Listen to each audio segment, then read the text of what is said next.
시편 103편 1절로 5절 말씀 다 찾으신 줄 알고 같이 한 목소리로 합독합니다. 시작. 내 영혼아 여호와를 송축하라. 내 속에 있는 것들아 다 그의 거룩한 이름을 송축하라. 내 영혼아 여호와를 송축하며 그의 모든 은택을 잊지 말지어다. 그가 내 모든 죄악을 사하시며 내 모든 병을 고치시며 내 생명을 파멸에서 속량하시고 인자와 긍휼의 관을 씌우시며 좋은 것으로 내 소원을 만족하게 하사 내 청춘을 독수리같이 새롭게 하시는도다. 아멘. 저는 오늘 모든 은택을 잊지 말지니라 라는 말씀으로 함께 은혜 나누기를 원합니다. 세계적인 베스트셀러 책 정상에서 만납시다 라고 하는 책이 있는데 저자가 지그 지글러라고 합니다. 거기서 가장 유명한 마음에 남는 말이 있는데, 도전하지 못한 사람은 아무것도 하지 못한다. 도전해 보지 못한 사람은 아무것도 하지 못한다 라고 하는 그런 유명한 말이 있습니다. 저도 고등학교 때, 청년 때 읽었던 책이기도 합니다. 아무것도 기억이 나지 않지만 단 하나, 도전해보지 못한 사람은 아무것도 못한다. 그러니까 여러분, 도전하라는 거예요? 하지 말라는 거예요? 하라는 거예요. 도전하라는 겁니다. 구체적인 삶의 목표를 가지고 맡은 일에 최선을 다하는 사람이 정상에 설 수 있다, 성공할 수 있다, 이거를 말하는 겁니다. 수많은 사람들에게 삶의 동기를 부여하고 정상에 서도록 도와주었던 지글러는 그의 75세의 나이에 자신의 일생의 뒤안길을 되돌아보면서 자서전을 남기게 되는데, 그 자서전의 마지막 결론 부분은 그의 딱 한마디로 이렇게 정의를 했다는 겁니다. 모든 것을 감사할 뿐이다. 모든 것은 뭐라고요? 감사할 것뿐이다라는 거예요. 감사 외에는 말할 것이 없는 그러한 일생이었다, 이렇게 말을 하고 있어요. 그는 먼저 하나님의 은혜에 대해서 감사했다는 거예요. 자신이 혼자서 이렇게 살아갈 수 있는 그런 사람인 줄 알았는데, 알고 보니까 하나님의 말씀과 하나님의 천사들이 자신을 지켜주었다라는 것을 깨달았다는 거예요. 그래서 감사합니다, 이렇게 고백을 해요. 또한 가족들에 대해 특별히 감사했대요. 자신이 낳은 자녀들, 딸, 그리고 부인과 자녀들에 대해서 참으로 고마운 분들이다. 나를 참으로 행복하게 해준 귀한 동반자였다. 이렇게 감사하고 있었다는 거예요. 그 다음에는 주변에 있는 이웃들에 대해서 감사를 했대요. 내가 아는 모든 사람들 참으로 좋은 사람들이었다. 참으로 고마운 분들이었다. 감사하고 감사 외에는 다른 말이 없다. 이렇게 그의 인생의 자서전의 결말을 지었다는 거예요. 오늘 함께 봉독했던 시편 103편은 다윗이 지은 이 시입니다. 찬양이고 노래이고 그의 인생을 회고하면서 하나님 앞에 감사하며 노래한 찬양의 시가 시편 103편이에요. 여러분, 다윗이 어떤 사람이었습니까? 유다 지파에 이름도 없었던 이새의 아들, 형제들 가운데서도 가장 막내였던, 존재감이 없었던 사람이 바로 다윗이었습니다. 하나님께서 사무엘 선지자를 통해서 두 번째 왕으로 기름 부음을 붓게 하실 때 이 다윗은 그 자리에 없었어요. 왜냐? 아버지와 형제들이 다윗이 설마 다윗은 그럴 사람이 아닐 거야 라고 할 정도로 다윗은 아무 존재도 없었던 사람이 바로 다윗이었어요. 다윗은 왕이 된 이후에도, 그리고 훈련받은 후에도 그의 시편 23편을 통해서 얼마나 그의 인생이 사망의 음침한 골짜기로 다녔는지, 그는 시편 23편을 통해서 하나님이 자신을 지켜주셨다라고 고백하고 노래해요. 다윗은 우리가 알다시피 우리아를, 충성된 우리아를 전쟁의 선방에 보내가지고 의독해 죽였던 그런 살인의 여러분 그런 마음이 있었어요. 그의 충성된 아내 밧세바를 취하는 간음죄와 살인죄, 정말 하나님 앞에 용서받을 수 없는 그런 사람이었지만 하나님의 용서를 받은 사람이 다윗이었어요. 그런 다윗을 하나님이 보시고 내 마음에 합한 종이다, 그리고 다윗에게 영원한 언약을 맺으셨다는 겁니다. 그 후손을 통해서 여러분 예수 그리스도, 여러분 메시아가 나오게 하셨다는 거죠. 하나님은 다윗을 이스라엘의 최고의 왕으로 정상에 서게 하셨습니다. 이런 기적과 같은 하나님의 은혜를 깨달았던 다윗이 찬양하고 노래했던 그 제목이 뭐예요? 오늘 시편 103편 말씀이라는 겁니다. 내 영혼아 여호와를 송축하라. 내 속에 있는 것들아 다 그의 거룩한 이름을 송축하라.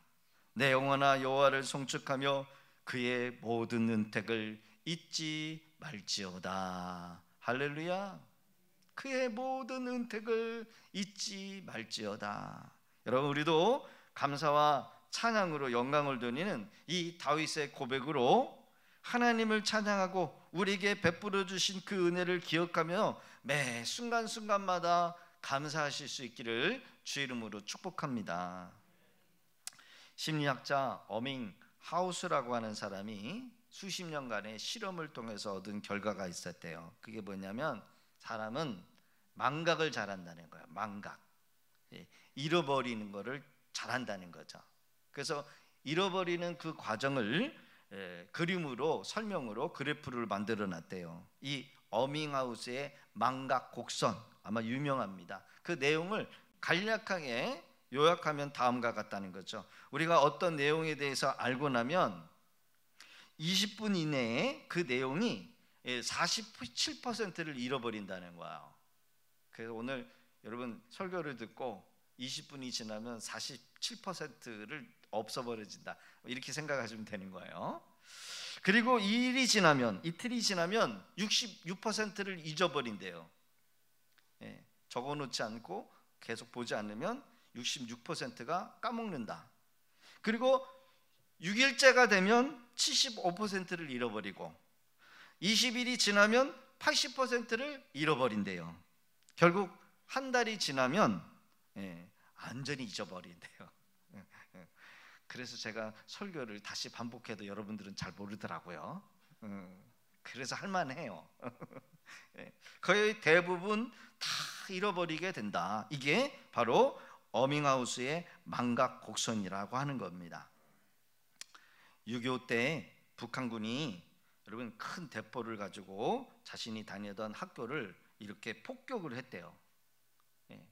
학교의 모든 것들이 다 소실되는 것을 이제 보게 됩니다. 그 중에 많은 학생들은 걱정을 하는 거예요. 어떡해, 학교가 불타버리고 이제 우리 어디 가서 공부할까? 근데 이분은 은근히 남모를 기쁨이 있었다는 거예요. 왜냐? 자신의 학적부가 다 불타버렸다는 거죠. 아싸, 나 지난날에 공부 못했던 거 그거 다 날아가네, 이러면서 즐거웠다는 거예요. 어떤 사람은 수 막 수수수 그러는데 자기는 가 양가 미, 저를 얘기하는 거 아닙니다. 저도 이야기를 듣고 야, 우리 학교도 다 날아갔었으면 나의 지난 과거가 없었을 텐데 이런 생각을 했는데 뭐 그런 일은 없을 것 같아요. 어느 누구나 한 가지씩 누구에도 말할 수 없는 과거의 아픈 이력이 있어요. 인생에 있어서 잘한 것도 있고 자랑할 만한 것도 있지만 때로는 원치 않는 상처와 상흔이 있습니다. 어느 누구에게 속 시원하게 말할 수 없는 그런 부끄러운 것들이 있어요.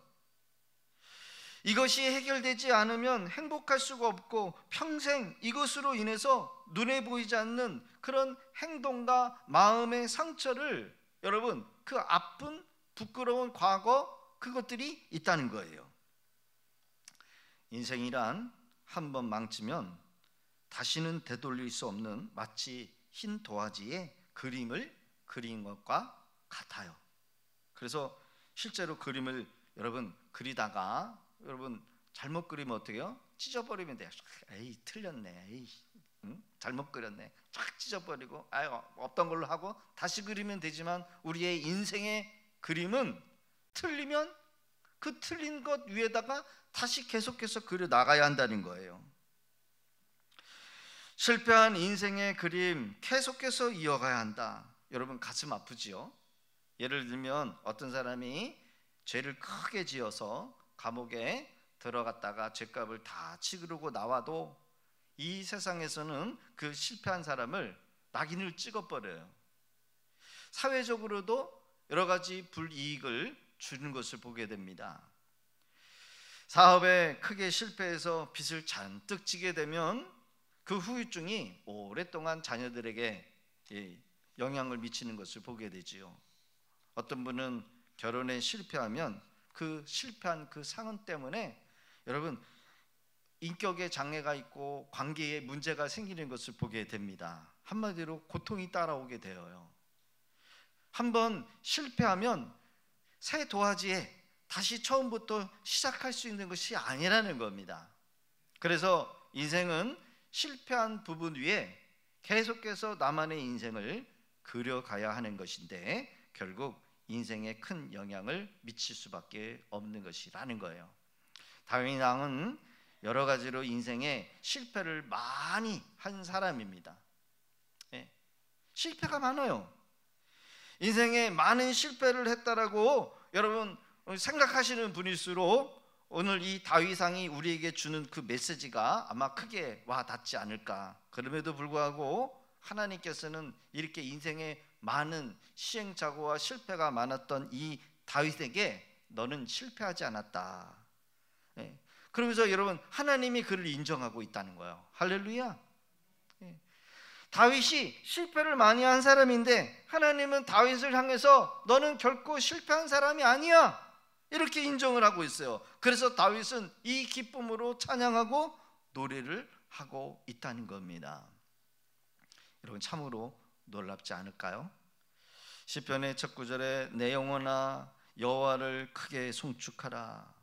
하나님은 한 번 실패한 자신의 인생을 완전히 치료해 줬을 뿐만 아니라 과거에 실패한 그 후유증까지 완전히 고쳐주시면서 새로운 인생으로 살게 은혜를 주셨다라는 거예요. 오늘 말씀을 듣는 우리 귀한 성도들의 마음 안에 지난 과거의 상처, 아픔, 그런 상흔, 부끄러운 것들을 여러분 오늘 주시는 말씀을 통해서 다 치료받고 새로운 인생으로 당당하게 살아가실 수 있기를 주 이름으로 축복합니다. 오늘 다윗을 통해서 하나님을 말씀하십니다. 너는 모든 은택을 잊지 말지어다. 내가 내게 베풀어 주신 그 은혜를 반드시 기억하라는 거예요. 그렇습니다. 우리가 하나님의 큰 은혜를 체험했더라도 쉽게 잃어버리는 게 문제라는 거예요. 그래서 제대로 감사를 못해요. 하나님께 받은 바 큰 은혜를 잃어버리면서 마치 시간이 지나며 마치 차가 식듯이 하나님께 감사한 마음도 점점 식어지는 것이에요. 그래서 감사를 잃어버리게 된다는 겁니다. 다윗은 베풀어 주신 은택을 기억하며 하나님께 감사와 찬양을 노래로 지어서 노래를 부르고 있어요. 그 첫 번째가 뭡니까? 모든 죄를 사하여 주신 은혜를 감사하라는 거예요. 따라합시다. 모든 죄를 사해 주신 은혜를 감사합시다. 할렐루야. 하나님께서 우리에게 베풀어 주신 가장 큰 은혜는 내가 죄 용서함을 받았다라고 하는 은혜라는 거예요. 여러분 어디 가서 우리의 죄를 용서받을 수 있겠습니까? 죄의 결과는 사망이래요. 사망.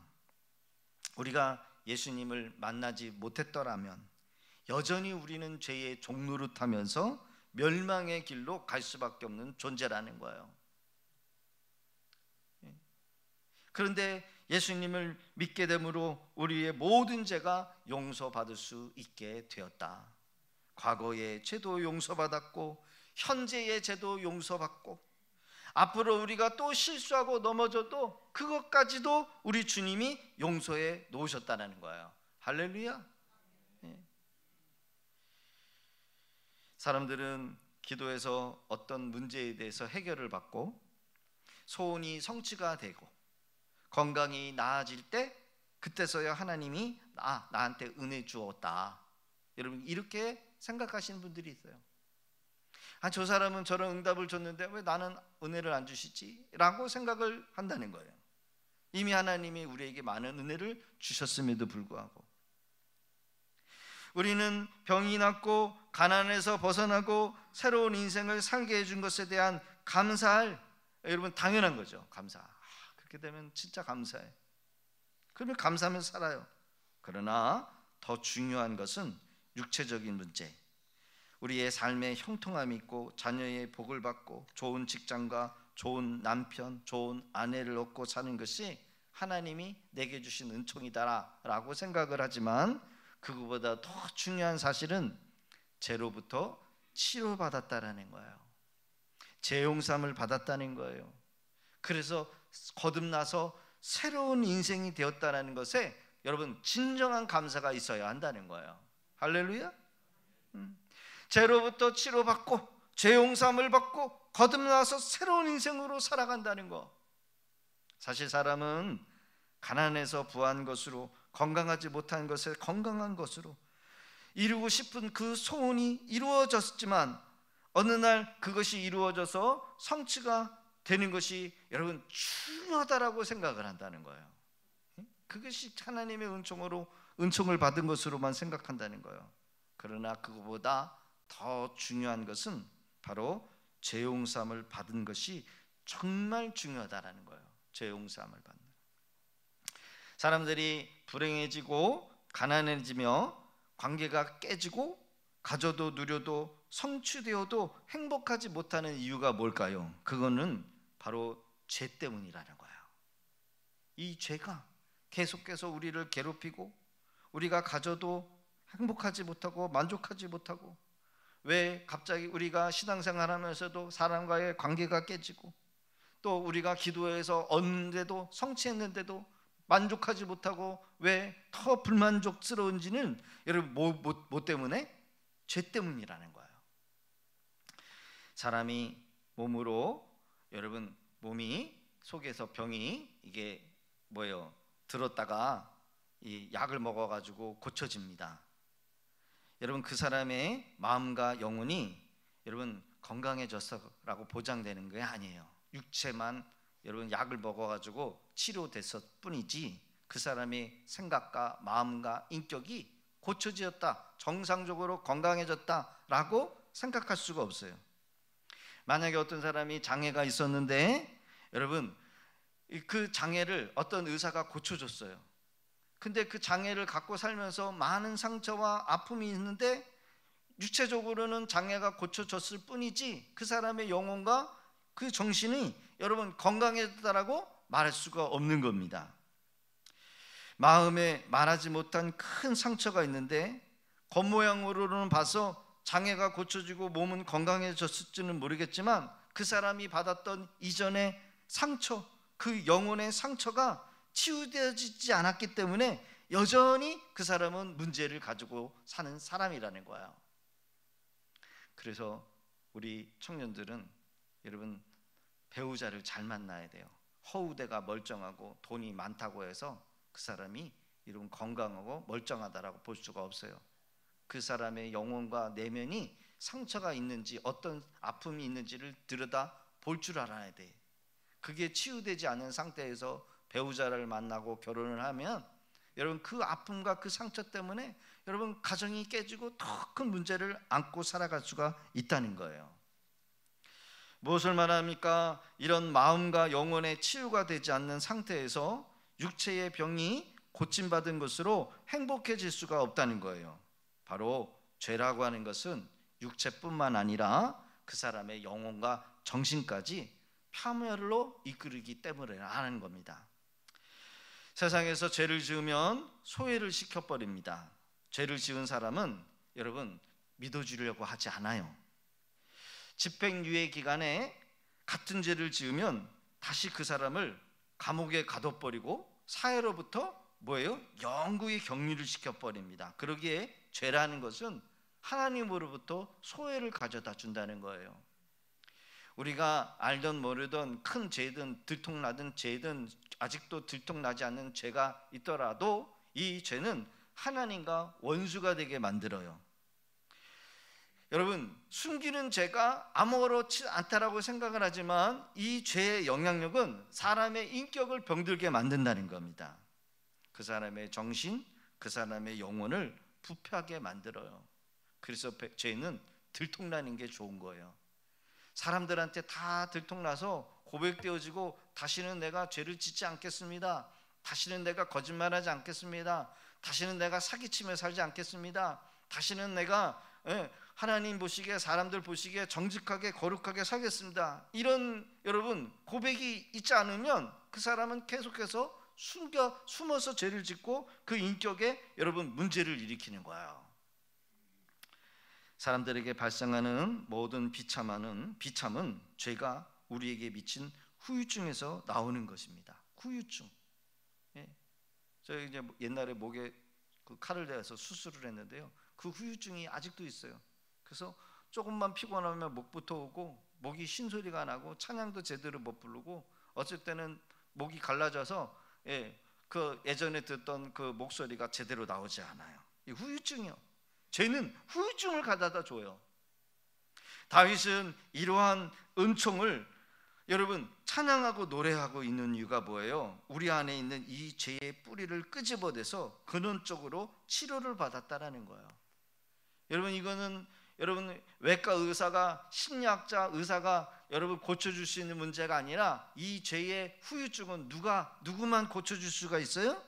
하나님만이 고쳐줄 수 있다라는 거예요. 다윗은 그런 의미에서 치료를 받은 사람이었어요. 건강해졌어요. 그래서 예전에 그 죄의 문제를 자신 있게 드러내서 사람들한테 여러분 고백할 수가 있는 거예요. 오늘을 살고 있는 우리 성도들도 마찬가지죠. 죄의 후유증으로 인해서 또 다른 사람에게 상처를 주고 또 우리가 상처를 입고 살아갑니다. 뭐 때문에? 죄의 후유증 때문에. 가져도 누려도 누려봐도 만족할 수가 없어요. 늘 원망하고 불평하고 낙심과 좌절, 낮은 자존감, 열등감, 시기, 질투가 바로 우리 안에 있는 이 죄의 쓴뿌리, 치료되지 못한 이 죄의 여러분 쓴뿌리의 후유증 때문에 나타나는 거예요. 오늘 말씀을 듣는 우리 성도님들 마음 안에 죄의 이 후유증이 말씀을 통하여 주님을 통하여 치료 받으실 수 있기를 주의 이름으로 축복합니다. 그것은 우리가 날마다 십자가 앞에 나와서 여러분 고침을 받아야 돼요. 어떤 병은 여러분 병원에 가서 한 방에 낫는 병이 있지만 어떤 병은 계속해서 날 때까지 뭐 해야 돼요? 의사 만나야 돼요. 물리치료 받아야 되고 약 투여 받아야 돼요. 그렇죠? 여러분 우리가 치료받을 수 있는 죄가 있고 치료돼야 될 그런 병이 있어요. 그런 것들은 계속해서 주의 전에 나와서 여러분 십자가 앞에 나와서 은혜 받아야만이 여러분 온전해지는 거예요. 신학교에 자유주의 신학이 들어오면서 자유주의 신학에 물든 목회자들이 생겨납니다. 그런 목회자들이 목회를 할 때 사람의 이 죄성을 분석학적으로 접근을 한다는 거예요.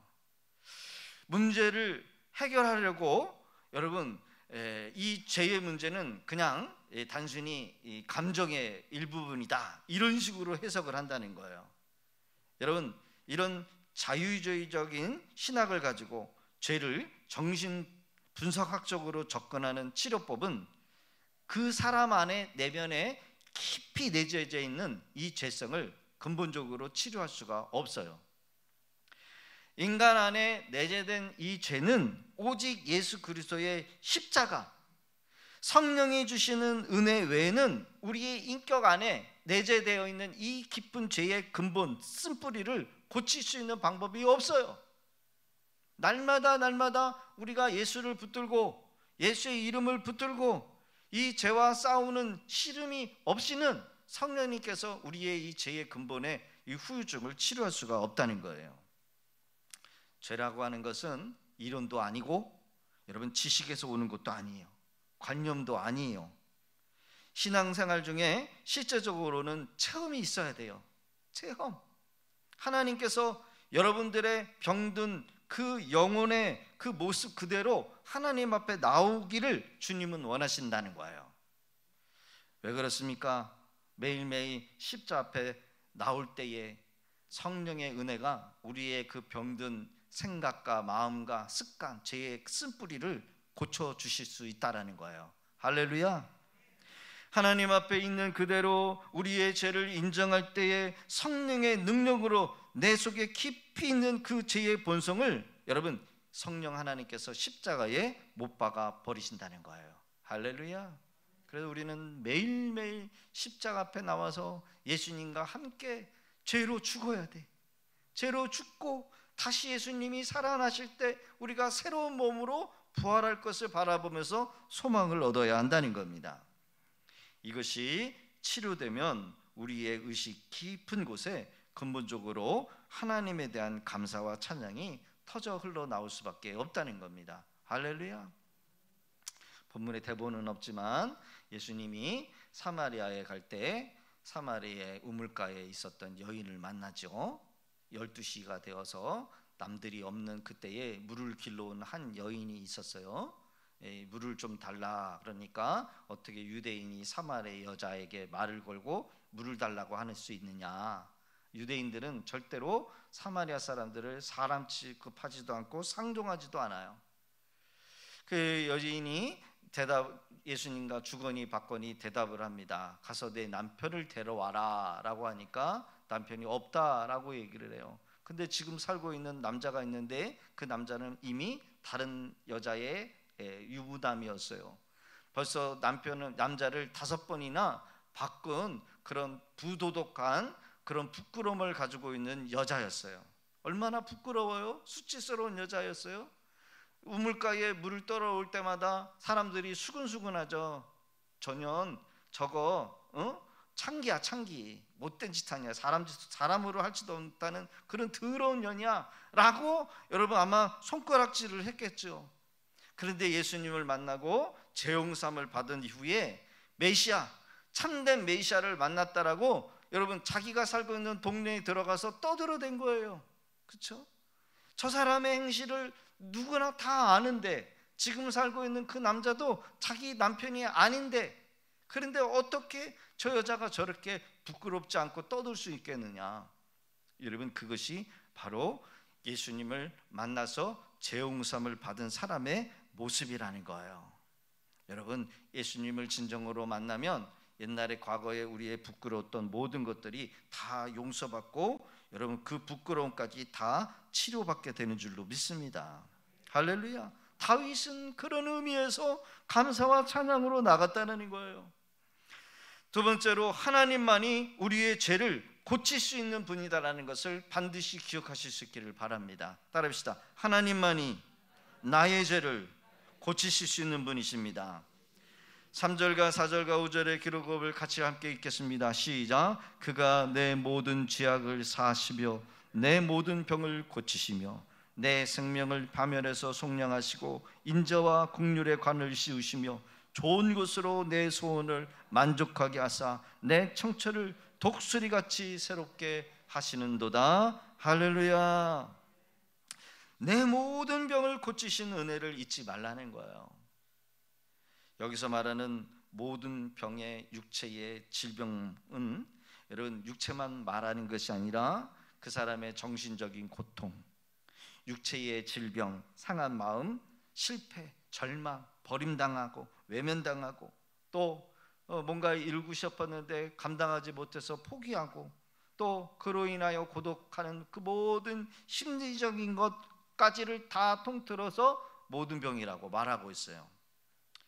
고친다라고 하는 말은 히브리어의 라파라고 하는 단어인데 단순히 육체의 질병만 고치는 것이 아니라 원래의 상태로 고쳐서 회복시킨다 라고 하는 의미를 가지고 있어요. 원래의 상태로 완전히 돌이킨다. 출애굽기 15장 26절에 보면 나는 너희를 치료하는 여호와라. 그래서 우리 하나님의 이름을 라파라고 얘기를 해요. 이는 그가 우리의 체질을 아시며 우리가 단지 먼지일 뿐임을 기억하시는도다 라고 했습니다. 여러분, 하나님은 우리를 창조하시고 살게 하신 분이에요. 우리의 체질을 아셔요. 잘 아신대요. 우리가 진토임을 기억해야 한다는 거예요. 원인을 몰라서 고치지 못하는 병이 많아요. 그러나 하나님은 우리의 체질을 아셔요. 우리의 생각도 알고 우리의 마음과 기질도 알아요. 나의 과거와 현재 그리고 앞으로 어떤 것을 선택할지도 아셔요. 우리의 내일을 아시고 그 연약함까지도 고치고 새롭게 하시는 하나님. 그러기에 우리가 하나님을 만나야 될 이유는 여러분 결국은 완전하고 온전하고 더 나아가 영원한 여러분 생명을 얻기 위함인 줄로 믿습니다. 그러기에 죄로부터 구원받지 못하면 그 영혼은 영원한 고통 가운데 있는 지옥에 떨어질 수밖에 없어요. 지옥에 가서 고통을 받으면서 사는 것은 결코 행복이 아니요. 여러분, 이 지상에서도 우리가 천국을 맛보고 지옥을 맛보지 않습니까? 뭔가 잘 되면 천국이라고 하고 뭔가 우리 뜻대로 안 되면 지옥이라고 하고 뭔가 우리 몸의 고통이 계속해서 이어지면 지옥을 경험해요. 그래도 여러분요, 지옥이 없을까요? 고통이 없는 그런 지옥이 여러분 있을까요? 아니라는 거예요. 가끔 교회 안에서 기도해서 문제를 해결받고 여러분 믿음을 잃어버려서 이전으로 되돌아가는 경우가 있어요. 신앙생활 하다가 남의 간증의 이야기도 듣고 은혜도 받았다라고 할 수 있어요. 또는 기도하다가 문제 해결도 받을 수도 있어요. 또 우리가 열심히 기도해서 병도 나을 수 있지만 여러분 이런 이적과 기적, 기도 응답은 믿음과 상관없이도 가능할 수 있어요. 믿음이 없어도 문제 해결 받고 믿음이 없이도 기도 응답 받을 수 있어요. 은혜 받을 수 있어요. 병 고침, 문제 해결, 여러분 응답이 먼저가 아니에요.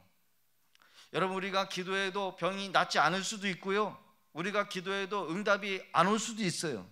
기도에 대한 응답이 전혀 더디거나 응답을 받지 못하더라도 정말 중요한 한 가지 사실은 바로 죄로부터, 죄의 세력으로부터 우리가 구원을 받아야 한다는 겁니다.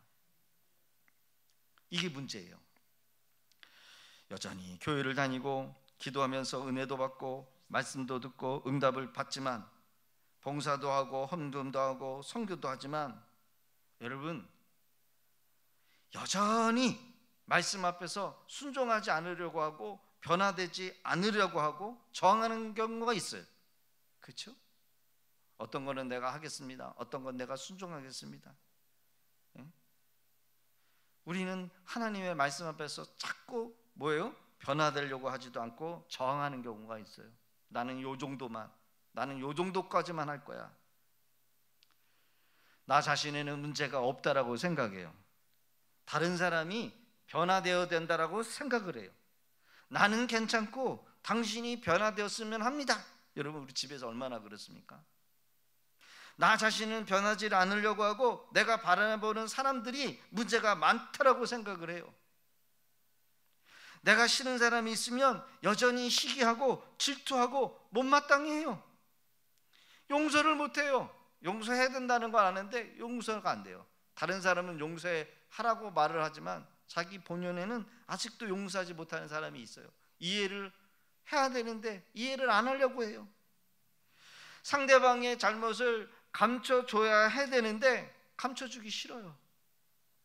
그래서 디모데 후서 3장 2절과 3절은 이렇게 말세에는 이런 현상이 교환에 일어난답니다. 사람들이 자기를 사랑하며 돈을 사랑하며 자랑하며 교만하고 비방하며 부모를 거역하며 감사하지 아니하며 거룩하지 아니하며 무정하며 원통함을 풀지 아니하며 모함하며 절제하지 못하며 사나우며 선한 것을 좋아하지 아니하며.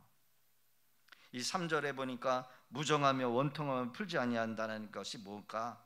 여러분, 우리 안에 이러한 모습이 있어요. 우리가 기도해서 은혜도 받고 문제 해결도 받고 찬양해서 여러분 우리의 마음이 뜨거워지지만 여러분 믿음과 상관없이 사는 우리의 모습이 있어요. 얼마나 열심히 봉사하고 우리가 충성을 다해서 기도합니까? 그런데 나와 의견이 다르고 뜻이 다른 사람에 대해서 절대로 여러분 생각을 바꾸려고 하지 않아요. 용납하려고 하지 않아요. 여러분, 이것이 무정이요. 교회 안에서 나하고 의견이 틀린 사람, 여러분 미워하고 시기하고 질투해요. 얼마나 질투가 많은지. 착하고 선하게 살려는 사람들을 비웃는다는 거예요. 비웃어요. 좀 더 나보다 기도하고 좀 더 나보다 헌신하고 나하고 봉사를 하면 여러분 잘한다고 칭찬하고 격려해야 되잖아요. 그런데 그게 못마땅한 거예요. 여전히 우리 안에 이 죄의 세력이 죄의 영향력을 그대로 가지고 있으면서 살아가고 있다는 거예요. 우리가 먼저 기도할 때에 문제 해결을 위해서 기도하는 것도 중요하지만 먼저 우리 안에 이 죄의 문제, 죄의 여러분 쓴뿌리, 죄의 세력에 대해서 하나님 앞에 은혜와 은총을 구하실 수 있는 기도가 되어지기를 주 이름으로 부탁드립니다. 여러분, 하나님의 은혜와 자비가 무엇입니까?